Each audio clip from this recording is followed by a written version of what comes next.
Okay, behind me you see the great man W.B. Yeats, and today we're going to look at him and move into the 20th century for the first time. It's been colorized, this photo, I suspect, but W.B. Yeats is a great Irish poet, and while he's born in the 19th century, let me look at the details of his biography. Yeah, 1865, in the middle of the Victorian era. He lives right until the onset of the Second World War in 1939. And these are momentous times for Ireland and for the development of literary modernism. And I've chosen Yeats and not some others simply because I think he is a good way of introducing some of the themes of modernism, and he's accessible, and his works are very important for Irish sensibilities. I'm not Irish. I'm not related to anyone Irish. I have no, as far as I know, although my wife claims some sort of Irish heritage, and I dispute that. But sorry, but he's very important in reflecting something that I addressed last time, and also in relation to the Victorian poets, which is the loss of Christian faith as a conviction marking those throughout the Western world, and particularly coming out of Europe. A loss of coherence, a loss of meaning, a loss of faith and trust, and other things take their place. Largely a belief in human progress, in the study of man, advanced by man. When I say man here, I mean in the generic, the human race, but under the guise of modern science. The so-called human sciences are now being advanced in universities in substitution of the humanities as they were traditionally conceived. And we get the study of biology and anthropology and sociology and psychology, new disciplines, all not without precedent in the ancient world, not even named, although what the subject areas that they cover are covered in the ancient world in different ways, but not in the division as they are parsed out in the modern research university. The modern research university follows the methodology of the Royal Society in the scientific method, and applies it to human subjects. Had not done so before the scientific method was used to discover and investigate the natural world. You know about this from your high school science classes, the experimental method.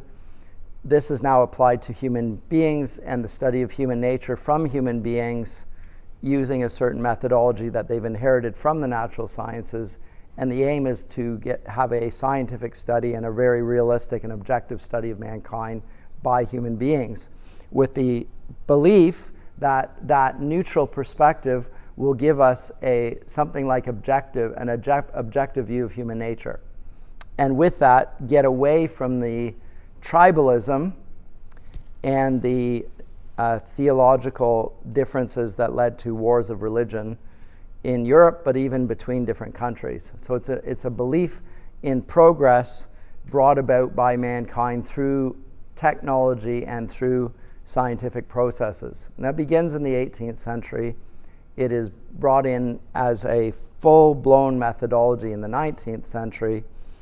And there's huge optimism in the middle of the Victorian period, which, because of the expansions in power and in the improvement of human conditions that ensue. And so this is represented in England through the development of a place called Crystal Palace, which is a sort of a testimony to human progress. There are things like the World's Fairs, in which the latest and best technological implements are shown to the people there. It used to be here at the exposition here, or the Toronto exhibition. Anyone been to the exhibition here at the X in September?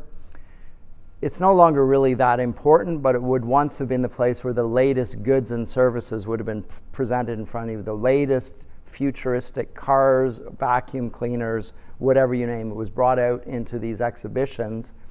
And what was being demonstrated was not just things that you can buy, but our wonderment at the progress brought about by the application of science to the world around us, and this belief in progress that comes from technological development.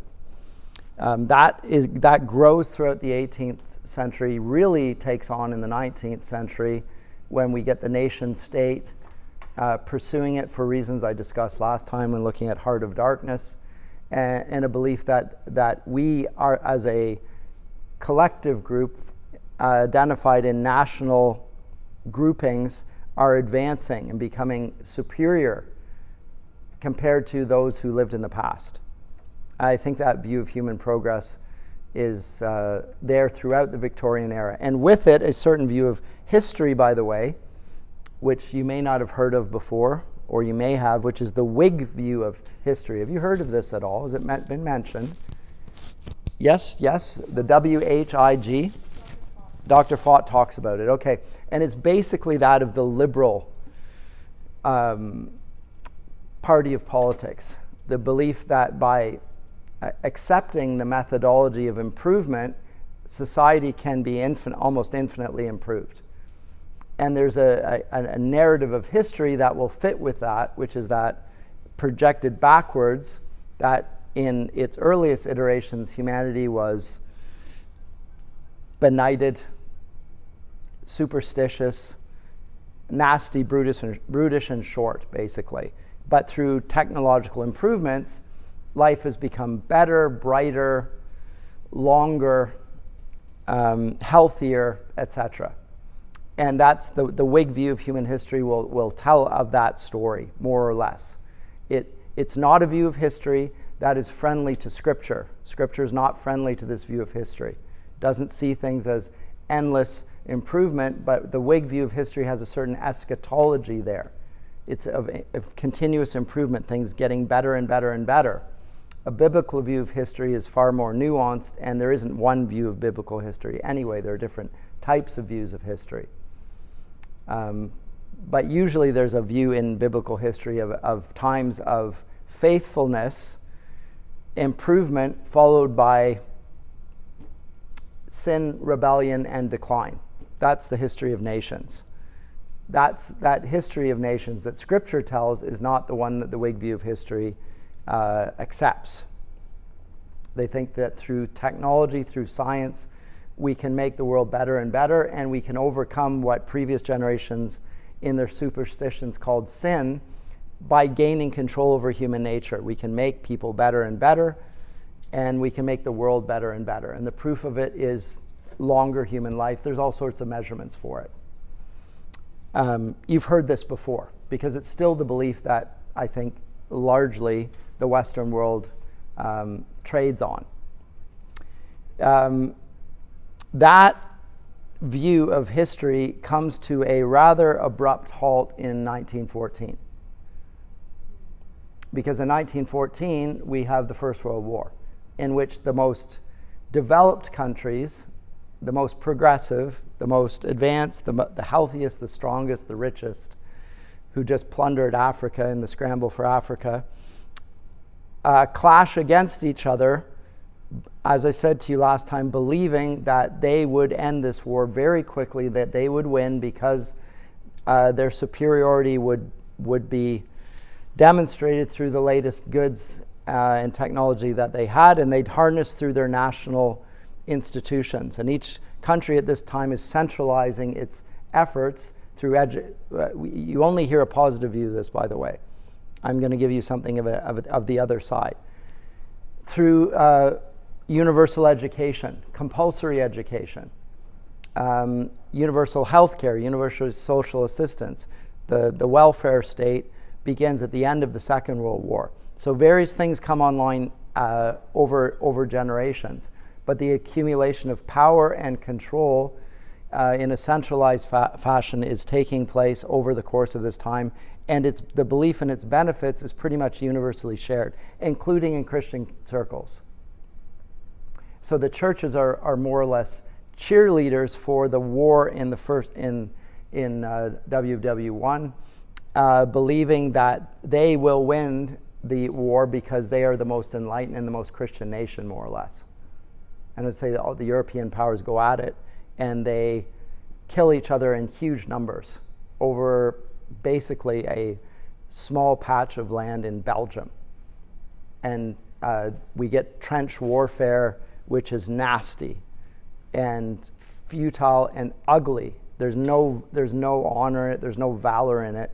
People die in mud, in huge numbers, of disease, of mustard gas, of all sorts of things. Machines are brought in, tanks towards the end of the war. The idea of military honor and valor being proved in battle largely goes, if you can shoot a long-range artillery shell into a trench and kill people you can't see, who can't see you, the idea of military valor and virtue being demonstrated pretty much goes out the window. And that's 1914. So this is the dark side of military advances. What we do have is a growth in power and capacity and a sense of national identity. The downside is that a national identity is seen in competition to other nations. And when I say competition, the Darwinian sense is not far from the canvas here.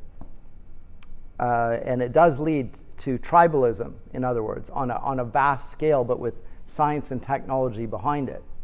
And the ideas are pretty much universally shared throughout Europe and North America. So Darwinian views eugenics as a program is espoused not just in Nazi Germany, it will be in Canada, it will be in the United States, it will be in Britain. The Whig view of history is so popular that you get the Fabian Society, which is for social progress. Look up the Fabian Society if you're interested.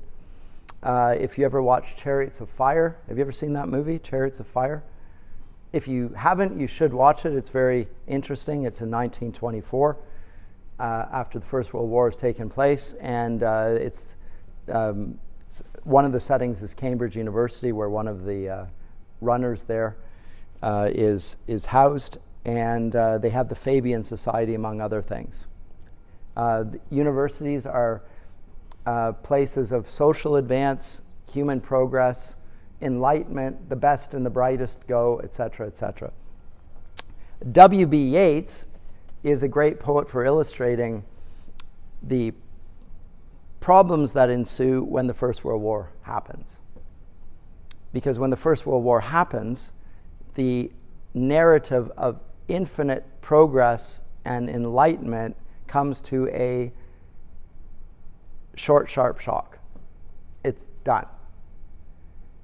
And the devastation is so great on the European mindset that I don't think it's recovered to this day. I've read people say that Christendom died in the First World War. I think it was already dead before the First World War, for reasons I've already said. It's already dead. The liberal Christianity carries on, but biblical Christianity had already been abandoned.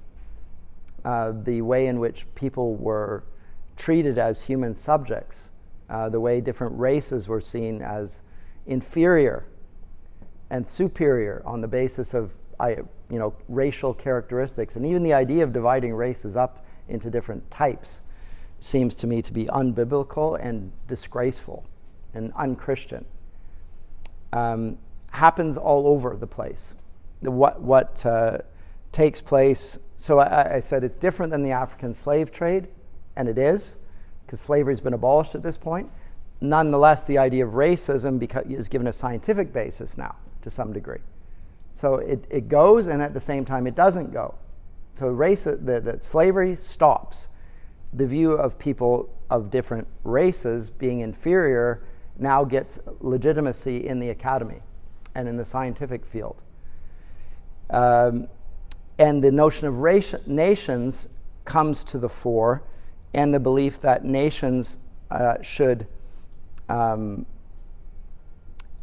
survive or need to push for their identity in their language and their culture is promoted so strongly that it inevitably leads to war. And furthermore, it is done on the basis of, if we don't do it, we are going to be exterminated by all the others. So it's done out of fear.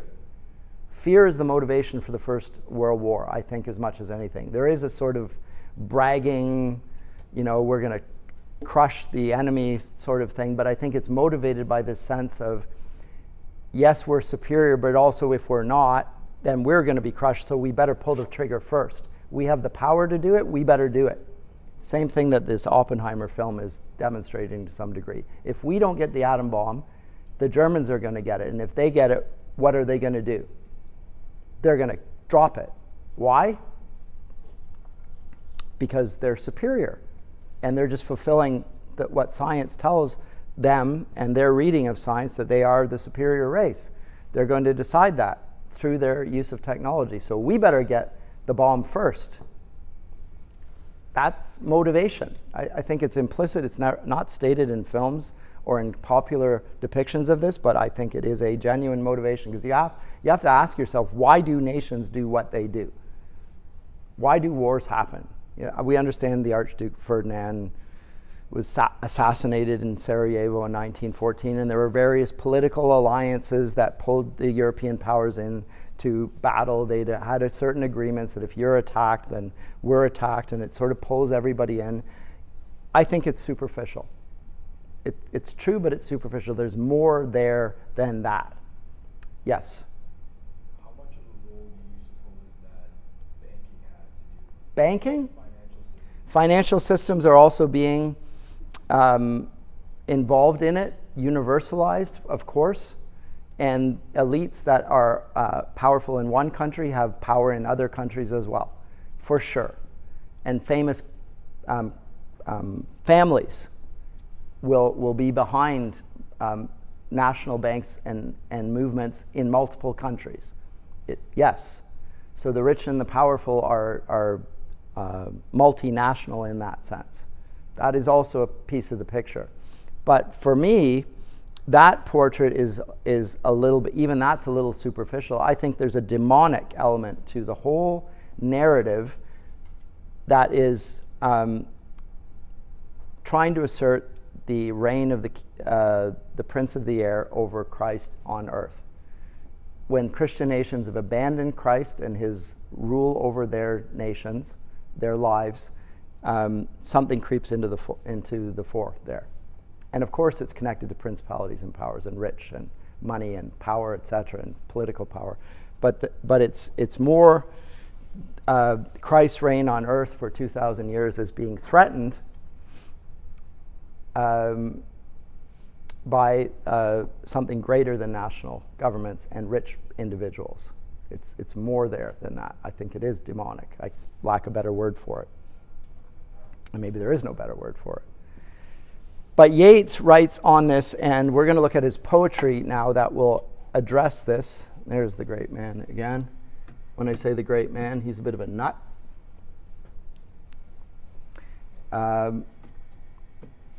Oops, I just turned it off. I heard the click.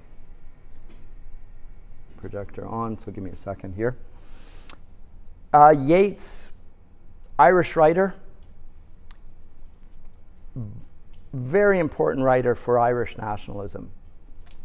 Oh, I should say something about that. Ireland does not exist as a nation state at this point. It's under the protectorate of Great Britain, the United Kingdom. The Republic of Ireland is not a republic at this point. It's under the British Crown, and it's been under the British Crown since the time of Oliver Cromwell. So in the English Civil War, the backdrop of Milton's Paradise Lost, when Milton is done, he's blind, he writes Paradise Lost, etc. But before that, he's a pamphleteer writing on behalf of the Republican government of Oliver Cromwell. after the King Charles First is executed by the Republican forces, a republic is instituted, and it has opposition all over the place. So it's within England, Cromwell reigns, but the Scots are very unhappy that Cromwell won't announce that they'll have a Presbyterian government in England. And so he goes up into Scotland and knocks the heads together and says, you're not going to enforce Presbyterianism on the rest of the country. And they agree, because they have no choice, that this will be the case, that they'll allow for freedom of religion within the United Kingdom, etc. In Ireland, there's a revolt on the part of Catholics, instigated, etc. He goes across to Ireland, does the same thing, leaves English aristocracy in charge there, more or less, as the aristocrats ruling over what we now call the Republic. And that situation was there in Swift's modest proposal. Remember, we talked about that early on in the semester, and it remains the case even up to the time where Yeats is writing. There is no Ireland as a nation state, but there is a desire for the Irish to throw off the yoke of the English, and Yeats is part of that movement. And his portrait of this, I'm going to read in a poem written by him. As I say, he will have a background which is Christian, but much of his imagery is not Christian. It is an eclectic mix of various things. He later in life was involved in seances and use of mediums and that sort of thing, which is forbidden by Scripture, would be regarded as itself sort of demonic. But the poem's called Easter 1916. Easter 1916 is when, in the middle of the First World War, there was an attempt by Irish nationalists to take the opportunity of England being distracted by Germany to overthrow the English. While the English are over in Western Europe fighting, let's start an insurrection here in Ireland and seize control of power here. It fails. It's brutally suppressed. Sunday, Bloody Sunday.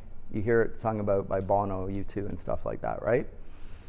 And yet, in that defeat, Yeats sees an inevitable victory on behalf of the Irish people, and that's what the poem is about.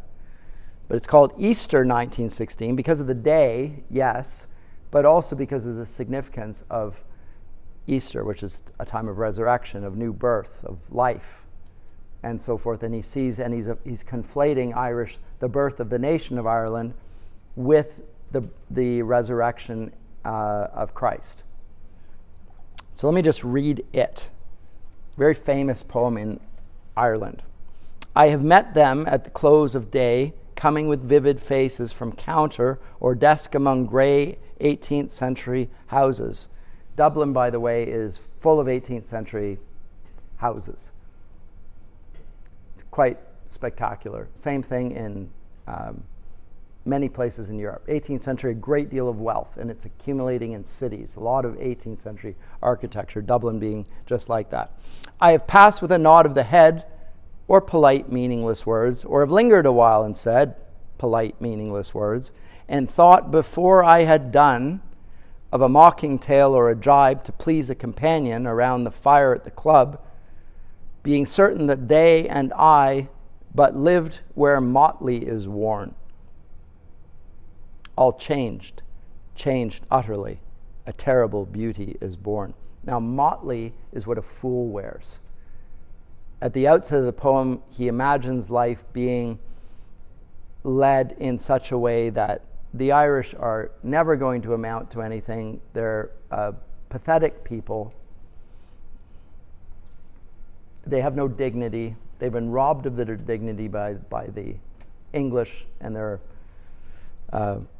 aristocrats over the course of time. But all of this, and this becomes a refrain, all changed utterly, a terrible beauty is born. And then he goes back and restarts the poem. That woman's days were spent in ignorant goodwill, her nights in argument until her voice grew shrill. What voice more sweet than hers when young and beautiful she rode to harriers? This man had kept a school and rode our winged horse. This other, his helper and friend, was coming into his force. He might have won fame in the end, so sensitive his nature seemed, so daring and sweet his thought. This other man, I had dreamt a drunken, vainglorious lout. He had done most bitter wrong to some who were near my heart. Yet I number him in the song. He, too, has resigned his part in the casual comedy. He, too, has been changed in his turn, transformed utterly. A terrible beauty is born. Note again the refrain here, the transformation, echoing the resurrection, the Easter, and the birth. References to this point to 4 individuals, a woman and 3 others, not named at this point. They will be named. Hearts with one purpose alone, through summer and winter, seem enchanted to a stone to trouble the living stream. The horse that comes from the road, the rider, the birds that range from cloud to tumbling cloud, minute by minute change. A shadow of cloud on the stream changes minute by minute. A horse hoof slides on the brim, and a horse plashes within it, where long-legged moorhens dive, and hens to moorcocks call. Minute by minute they live, the stones in the midst of them all. What on earth is this? Is it going to give me the rest of the poem? How ridiculous. My apologies. I will go to this one. It will not cut off.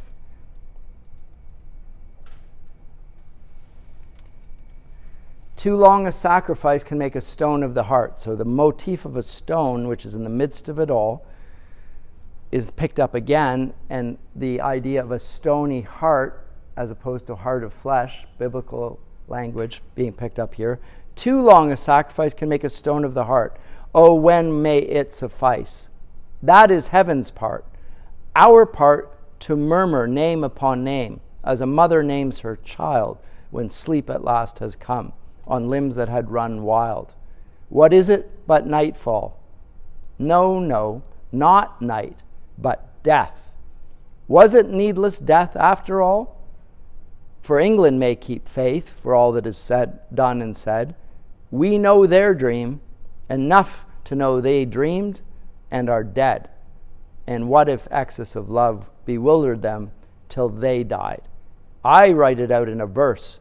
MacDonough and McBride and Connolly and Pierce, now and in time to be, wherever green is worn, are changed utterly.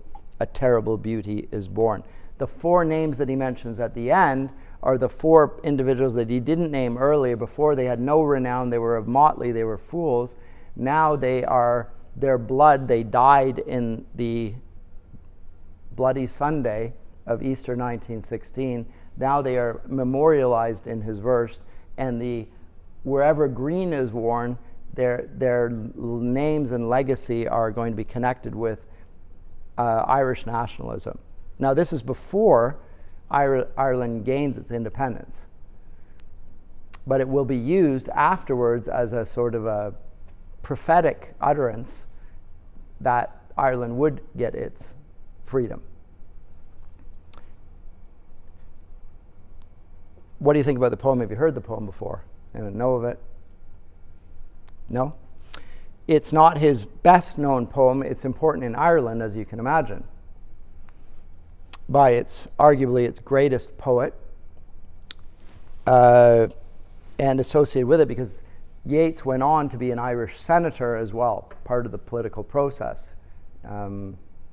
because of his great poetry, but also his identification with the Irish nationalist cause. Now, I don't think, and I could be wrong here, but I don't think that Yeats is actually Catholic. I think that he had a Protestant upbringing in some ways. I could be wrong about that. I could look it up on Wikipedia very quickly. Awarded the 1923 Nobel Prize in Literature, by the way. Yeah, Protestant of Anglo-Irish descent. Educated in Dublin and London, just like our friend Swift. But sees something in the Irish people that is not coming to fruition under the heel of the English, and wants liberation from that, and sees it in this suppressed revolt. So it sees a great deal of moment in the shedding of blood. I needed to read the poem because I think I could not fail to read it when dealing with Yeats, but it's not the one I want to spend most of my time on. Does anyone have any comments or questions about the poem?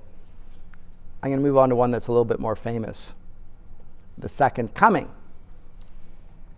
This one, if you have read Yeats, you will have read this one.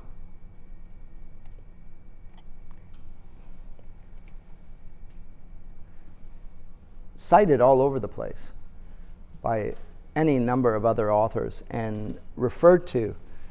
In fact, I think the current president cited it recently as one of his favorite poems. The President of the United States, Biden, I think he mentioned it, cited some lines from it. It just gave him, meaningful for him in some way. I'm not sure, but I think I recall reading that. It's called The Second Coming. Let me say something about this poem.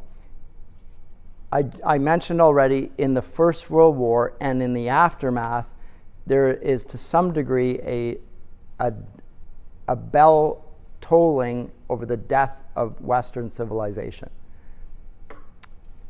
The war that was waged was, yes, through alliances, but it was not done out of Christian convictions per se. The motivations for it were unclear, and they kept on fighting even after it was clear that nobody was going to win, because it was a battle to the death, basically.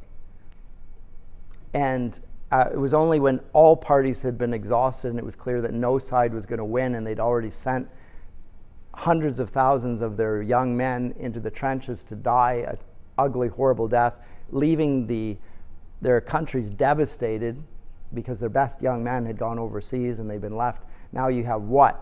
You have women without marriage partners who will grow up single.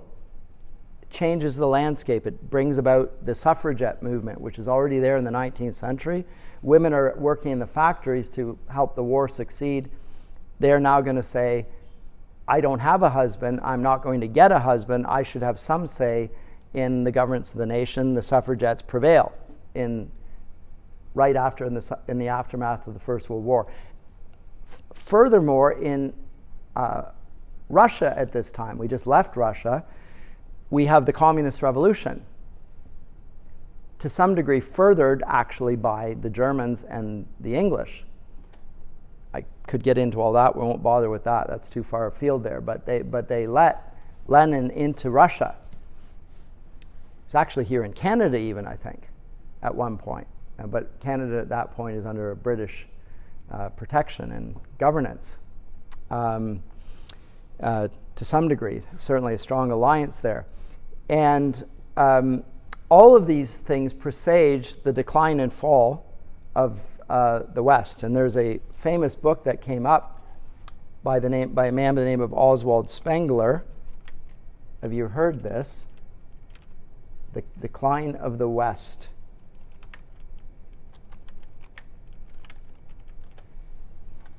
You don't need to read it, but it is interesting that it emerges right at the end of the First World War.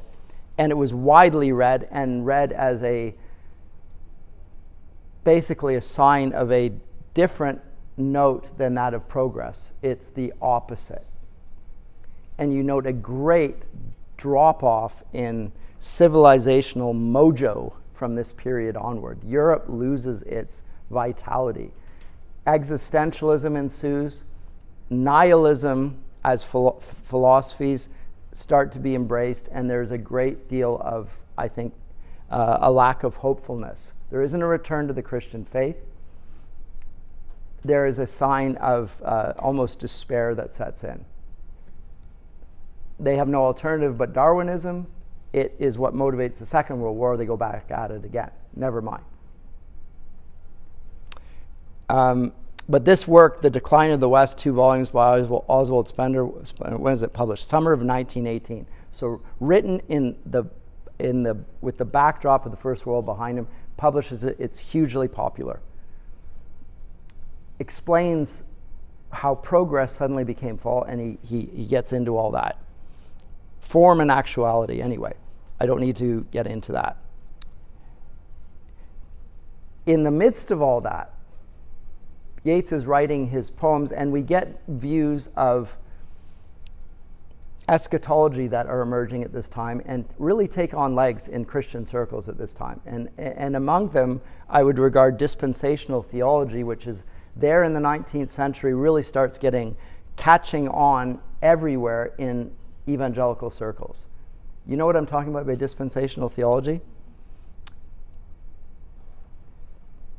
Post-trib, premillennial rapture, taught as doctrinal, etc., on the basis of some 19th century texts and so forth, but the belief that things are getting worse and worse and worse, and they're only ever going to get worse until Jesus returns, and we're praying for his imminent coming and a rapture from all of this mess which we've made.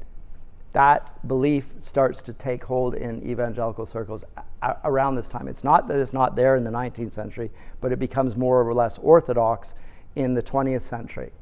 In North America, in Britain, and so forth, dispensational as a theological viewpoint is given legs by this development of the decline and fall of the West.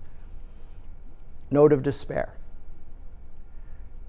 Too much identification with progress, I would have said, and now they go to the opposite, stupid extreme. Huge pessimism, impossibility. The world is the devil's, and he is going to win, and we need to pray for Christ's imminent return. There's no sense of the optimism of Milton and the belief that we are bringing about Christ's kingdom on earth in any way through obedience and faith.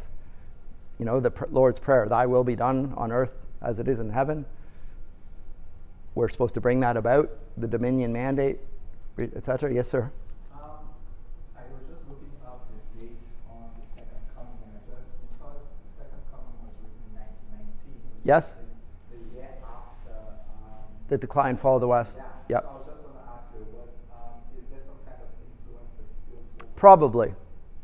He will have read it. It was all the rage. It was seized everywhere, and seen as, in some ways, the most insightful work of its day. The mood of Europe was very dark.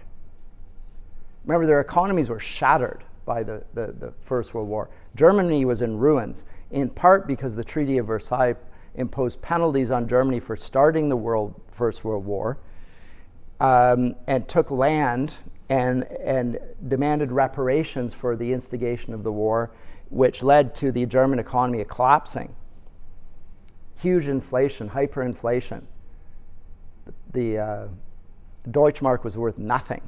I mean, big barrels of marks worth zero. And so, and in the Weimar Republic of that period, a great deal of sense of the weakness of Germany and a sense of anger at being unjustly punished for what every nation was doing, etc.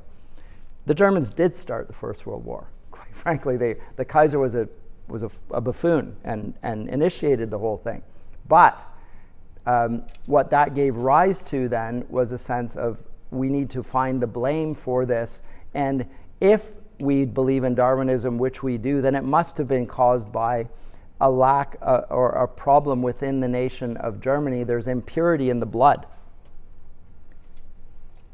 And the Jews were spoken of as a virus that needed to be purged from German. The problem of Germany was it wasn't German enough. So we need to be uber German. We need to not compromise on our identity, etc. We need to make sure you're of Aryan blood all the way down. You have to have a bloodline that goes back. Make sure you're of the Aryan race, etc. And then they go back at it again. Now that is already there, and it's not just in Germany. These same senses, as I say, are the eugenics movement, which is well underway in England as well as in the United States and in Canada. Tommy Douglas, the founder of the Canadian healthcare system, was a eugenicist. You ever heard that? Look it up. It is, I think, a master's thesis on eugenics. Eugenics is the selective breeding of people and the culling of the herd so that you get people that are fit for survival. They'll do experiments on orphans.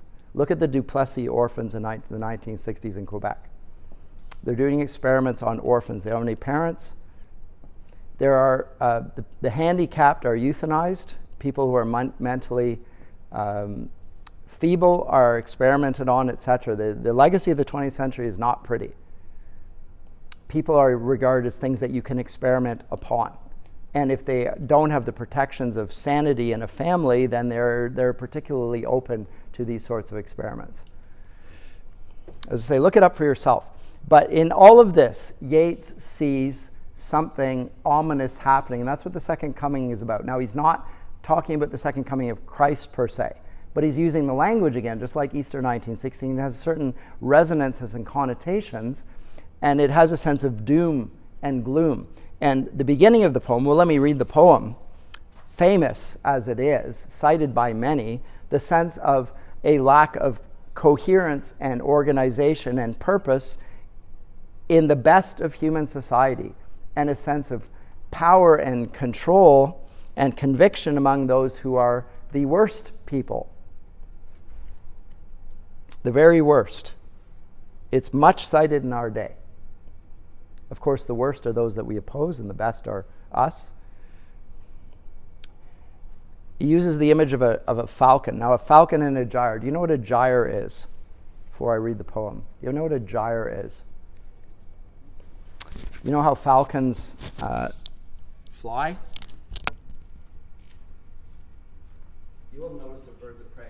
They go upwards, and as they go upwards, the circles get bigger and bigger.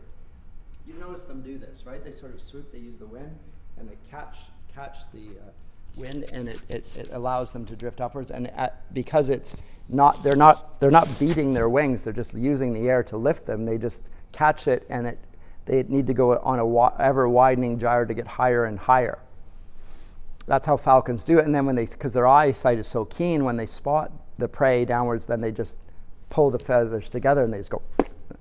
They just fall like a stone from the sky with a huge speed. But while they're going up, there's no flying at all. They're just using their wings to let the air take them up. And that is a gyre. Now, he's using it as an analogy, a picture. I needed you to have it in your mind's eye because the poem doesn't work if you don't have this. Turning and turning in the widening gyre, the falcon cannot hear the falconer. Things fall apart. The center cannot hold. Mere anarchy is loosed upon the world.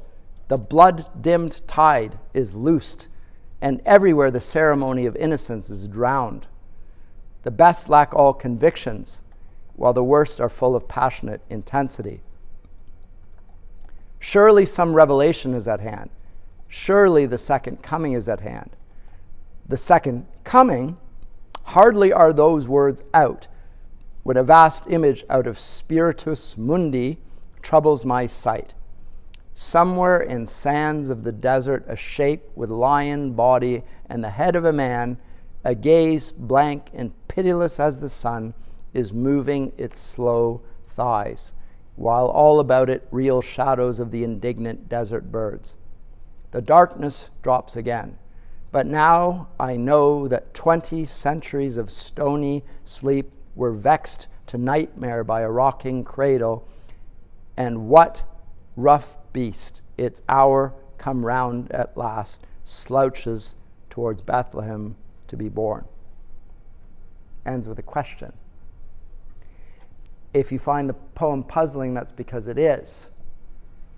It's evocative, but not particularly straightforward, to put it mildly.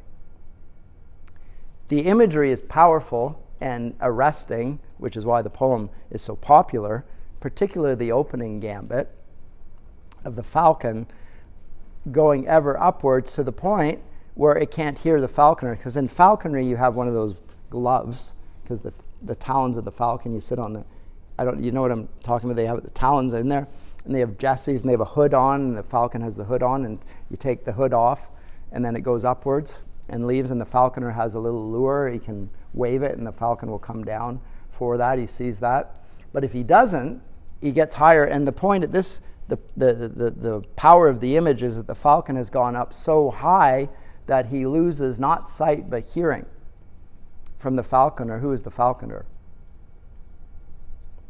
What would be the possibilities here? Sure. Jesus or God. I think so. And the falcon then is humanity. That's lost sight, lost the capacity to hear, and as a result has lost its way. And as a result, order is gone. And as he writes in the famous line, things fall apart. The title of that novel by Chinua Achebe, the Nigerian novelist that I mentioned, was criticizing Heart of Darkness, is Things Fall Apart. He was referring to this poem. As I said, this is how literature works. Great writers read other writers, and they engage with them. And we're supposed to be engaging with the engagement, and they get like it's a layering.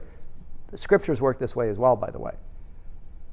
The New Testament regularly appeals to the Old Testament and echoes it and transforms it sometimes. That's the relation of the two testaments, by the way. The New Testament is the fulfillment of the promises that are given in the Old Testament. It's type and antitype. Most people only read the New Testament. They don't read it, but I think you're not reading very well if you only read the New Testament. You're not reading it the way it's meant to be read. The scriptures mentioned in the New Testament are all referring to the Old Testament because the New Testament had not been written. Yes, sir? Isn't it a bit ironic that he uses the imagery of a bird going up Yep. to represent our separation from the Lord? Through progress, however. Right? So yes, there is irony. We go upward and upward and upward and upward, and we're getting higher and higher and higher, and we lose sight of the very thing that was the mark of progress. I mean, again, I'm reading into the poem because it's just an image, and that because it's using images, it's open to a great deal of interpretation and a great deal of latitude. You can't say, no, that's wrong, right? But yes? So that would be somewhat similar to the idea of the Tower of Babel, where farther Yes. they go farther from God while they think they're becoming closer to God. Ironically, let's build us a tower so we can make a name for ourselves. And they build it up, and then in the sort of biblical irony, God is saying, well, let's see what they're up to, and he stoops down. Well, I mean, God doesn't stoop. He doesn't. It's anthropomorphism, but still, it's sort of like however great human efforts are to build themselves up, there's no comparison. And then he scatters them. Something of the same sort is going on here. The progress of Western civilization was a mighty tower that they brought down on themselves. Yes?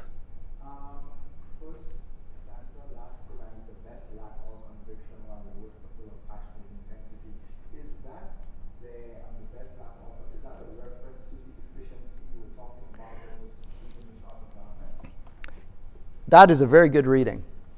I don't know, but I think it could be. I like the reading. I think it is. They lack all conviction. What are their convictions about? Power.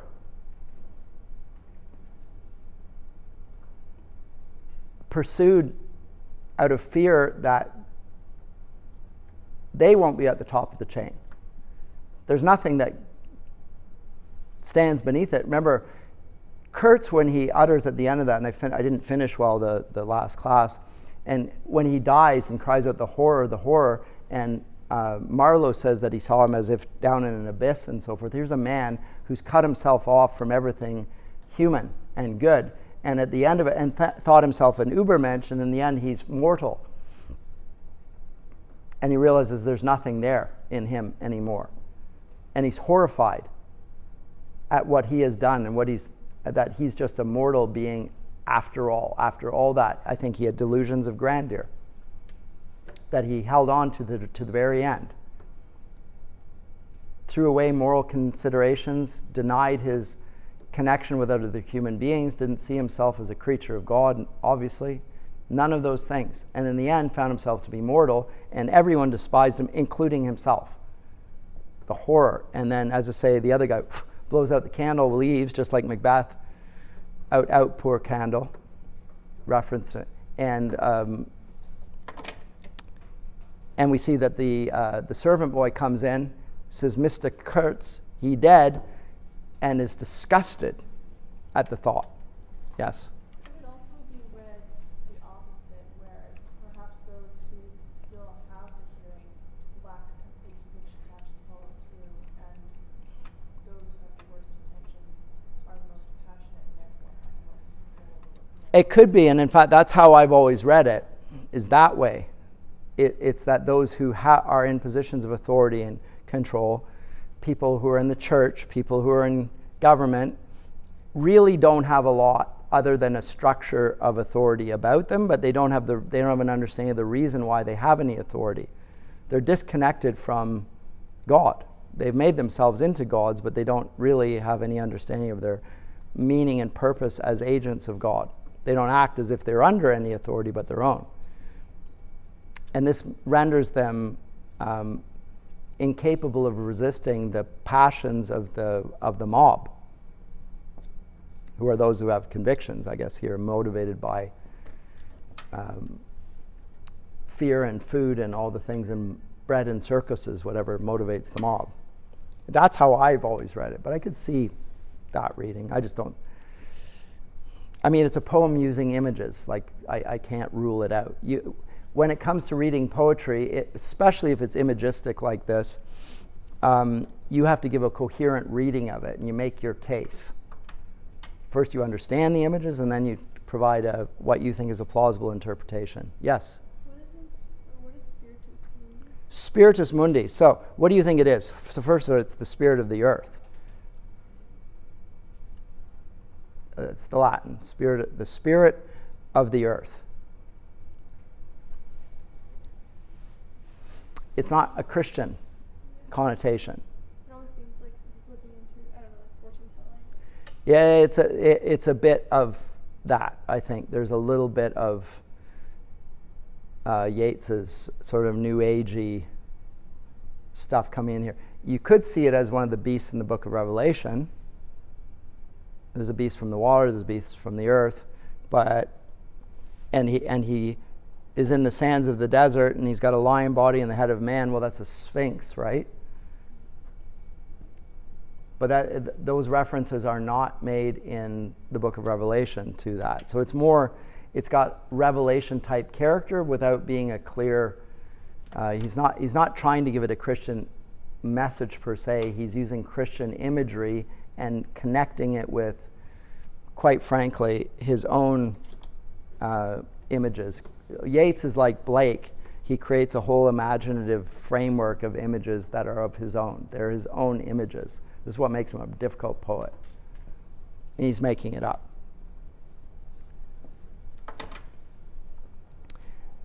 Surely a second coming is at hand. The second coming, but then he does connect it to Bethlehem with the first coming, the incarnation. But the second coming is in relation to the first coming, and yet now it's the spirit of the earth that's coming, and it's related to Christendom because the 20 centuries of stony sleep were vexed to a nightmare. Whereas this one, it seems, as I say, very doom and gloom. That one was a message of hope. Peace on earth, goodwill towards men. Right? That's the message declared. The spiritus mundi here seems to be the exact opposite. This is a rough beast, and it's slouching ominously towards Bethlehem.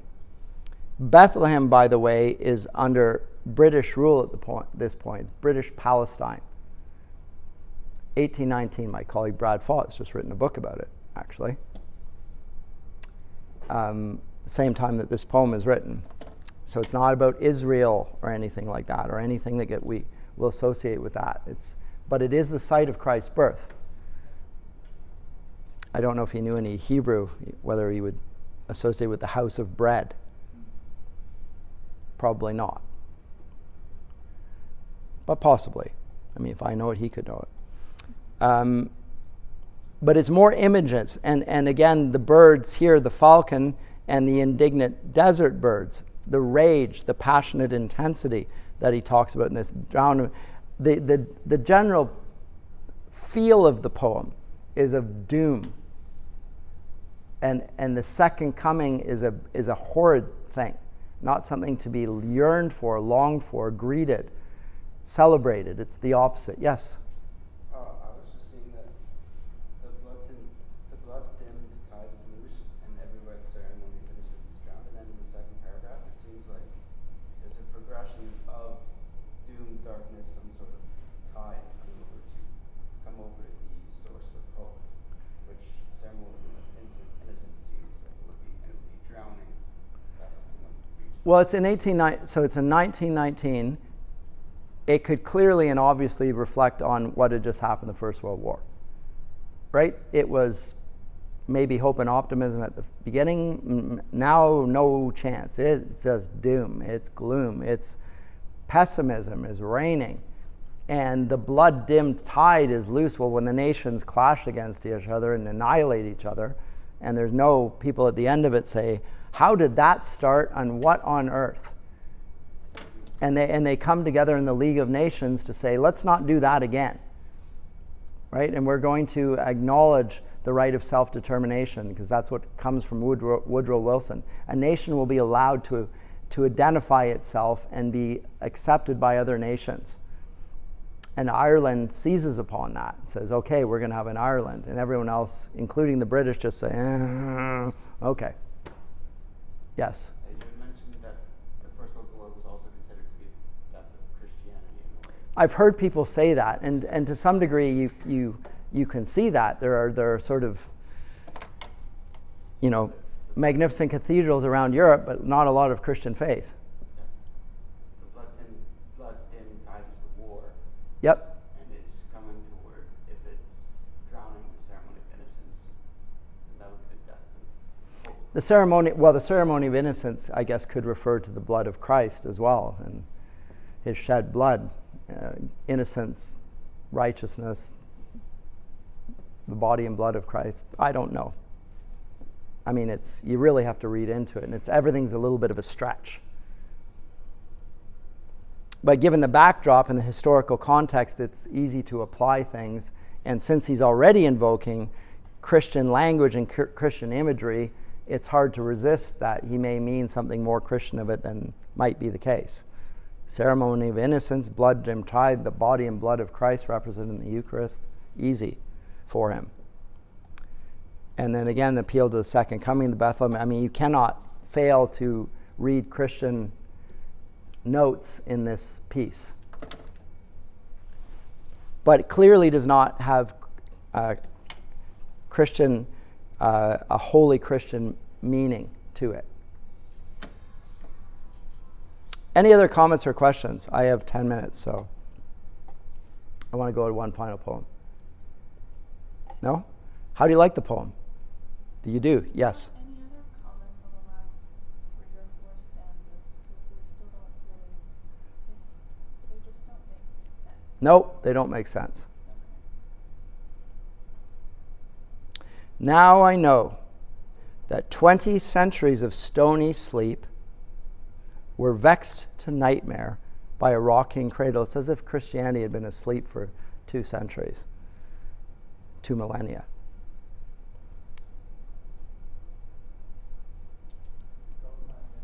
Yes. Just that piece here, just again, going back to something you said earlier about dispensationalism, when you were talking about it at the beginning of the class, because you said that dispensationalism as a concept was not, it existed, but then we saw that growth or that rise. In the 19th century, it's presented as a view of the reading of the book of Revelation. And ideas of different dispensations of the church throughout the ages. Right. But then that reference to 20th century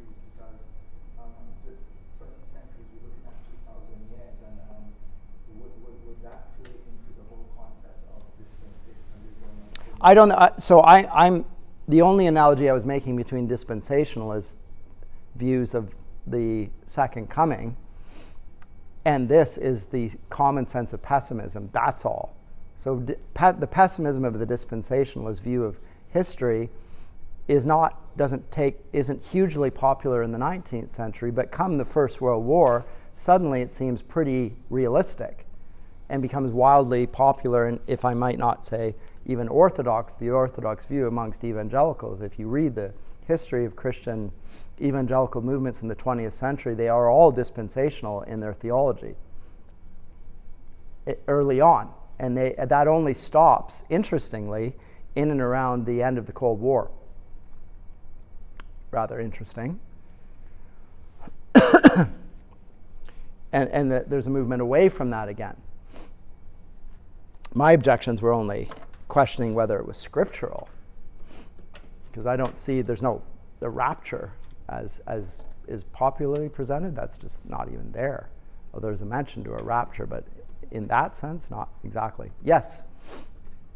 Is it perhaps where it's talking about the stony sleep, 20th century's stony sleep, is it perhaps that Christians have not kept, or is implying that Christians have not kept faith?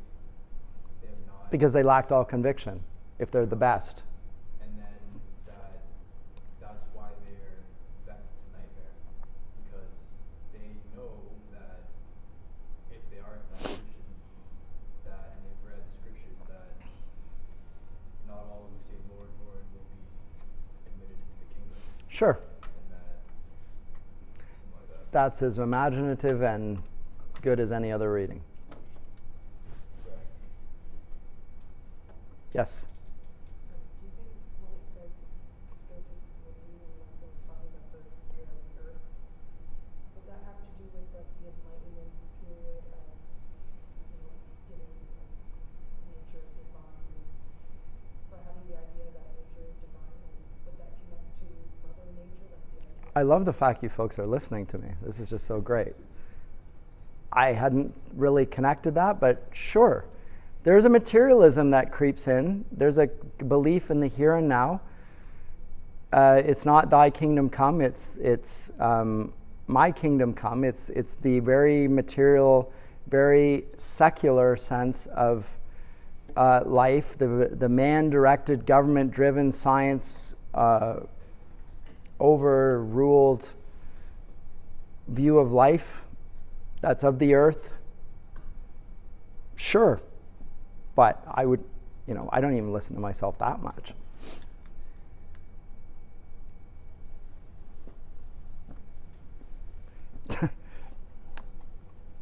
Let alone think that Yeats is thinking that when he's talking about the spiritus mundi. I don't even know what he means by that.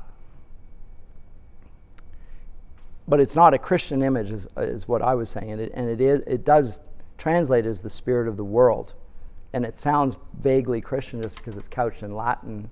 And Latin is the church language for millennia. So, but I don't think it has those connotations. And it could be something like that. And that would be then the secular.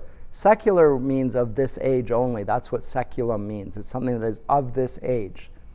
Christians live in this age, but they're not of this age. They also have an eternal future, not just temporal. And secular things are only of this age.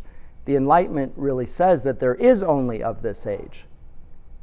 And that is the spirit of the world. And then I guess Tolstoy's Death of Ivan Ilyich is dominated by people who believe that there is only of this age. There is nothing that comes after life.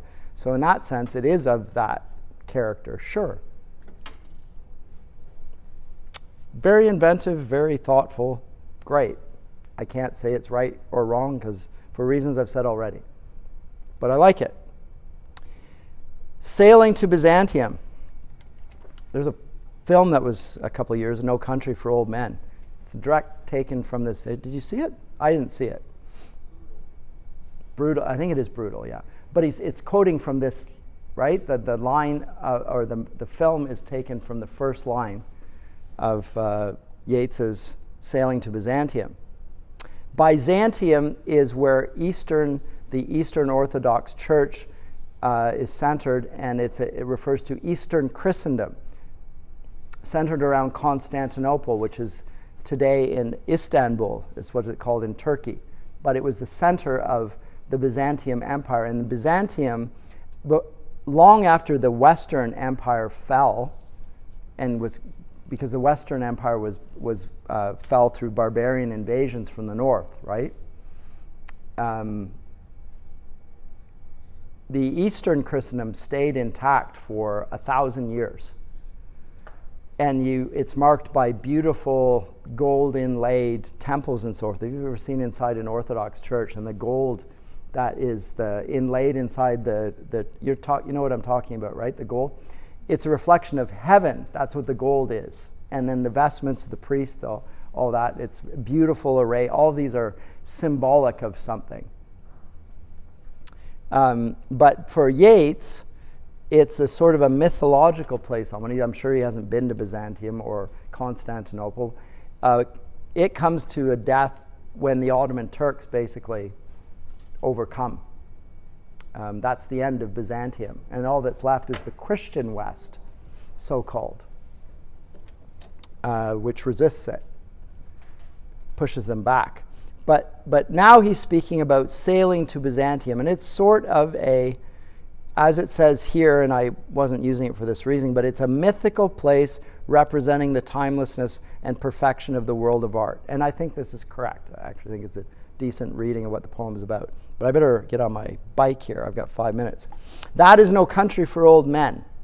The young in one another's arms, birds in the trees, those dying generations at their song. The salmon falls, the mackerel crowded seas, fish, flesh, or fowl, commend all summer long whatever is begotten, born, and dies. Caught in that sensual music, all neglect, monuments of unaging intellect. Now, I'm a Keats scholar, so I hear echoes of Ode on a Grecian Urn here and Ode to a Nightingale here, I think, which are also about art in Yeats, but I'll just pass on. An aged man is but a paltry thing, a tattered coat upon a stick, unless soul clap its hands and sing, and louder sing for every tatter in its mortal dress. Nor is there singing school, but studying monuments of its own magnificence. And therefore I have sailed the seas and come to the holy city of Byzantium. O sages standing in God's holy fire, as in the gold mosaic of a wall, come from the holy fire, burn in a gyre, back to that image again, and be the singing masters of my soul.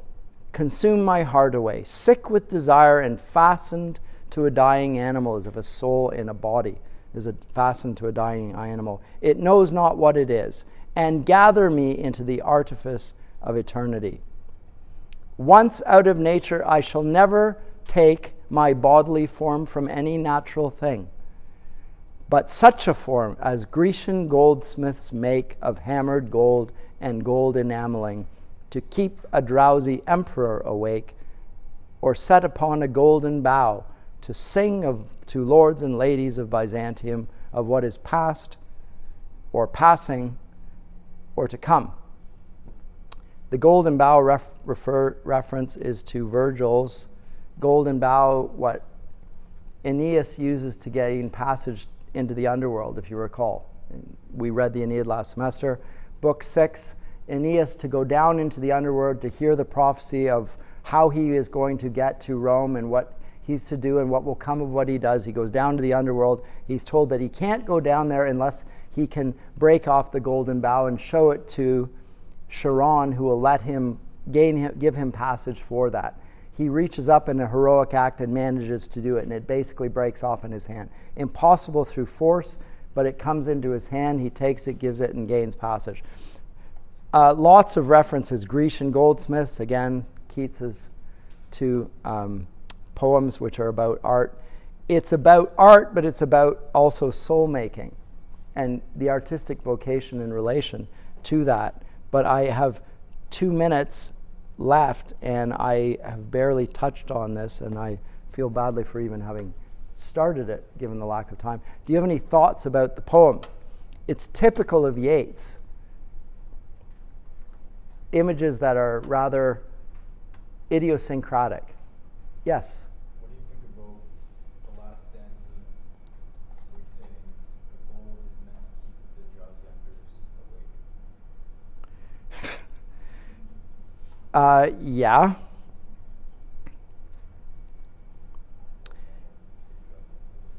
Yeah, what do you think that's kind of getting at? Do you think it's like a slight, or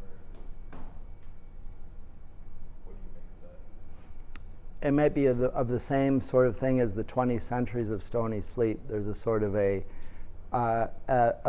place of beauty and imaginative.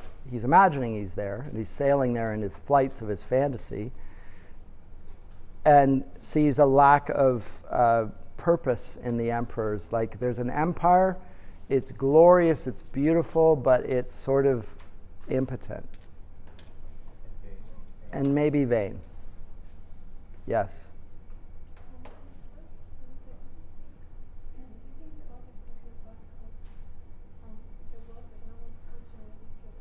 You have to speak up. My hearing is not that good.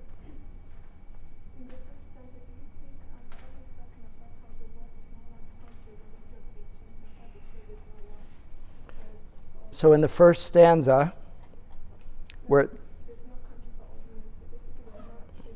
that is no country is a reference to Byzantium.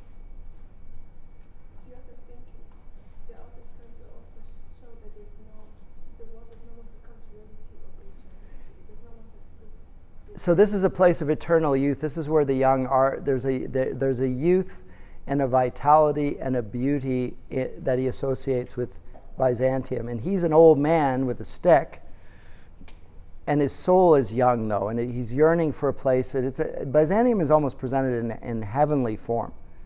It's a place of, as I say, eternal youth. It's where his imagination can live on.